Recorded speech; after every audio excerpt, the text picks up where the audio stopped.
ইনভিশন 24-এ সংবাদ প্রকাশের পর গলাচিপায় খাদিজা হত্যার পলাতক আসামি গিয়াস পেদাকে গ্রেফতার করেছে পুলিশ। পটুয়াখালী গলাচিপা থেকে শিকদার মাহবুবের পাঠানো প্রতিবেদনে বিস্তারিত।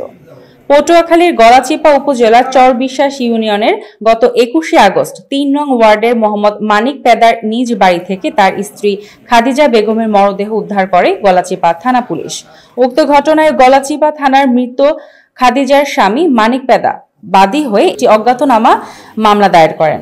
মামলাটি চরশিবা পুলিশ ফাঁড়ির ইনচার্জ এসআই মুক্তার হোসেনকে তদন্তভার দেওয়া হয়। তদন্তভার দেওয়া হলে এসআই মুক্তার হোসেন বিভিন্নভাবে বিভিন্ন ধাপে প্রাথমিক তদন্ত করলে বাদীর অজ্ঞাতনামা এজাহারে আটককৃত গিয়াস পেদাকে এই হত্যার ঘটনার সাথে জড়িত যথেষ্ট সাক্ষী প্রমাণ পাওয়া যায়। গোপন সংবাদের ভিত্তিতে মঙ্গলবার সকালে 2 ঘন্টা অভিযান চালিয়ে পলাতক গিয়াস পেদাকে চর কপাল বেড়া এলাকা থেকে গ্রেফতার করেন চরশিবা পুলিশ ফাঁড়ি ইনচার্জ এসআই মুক্তার হোসেন।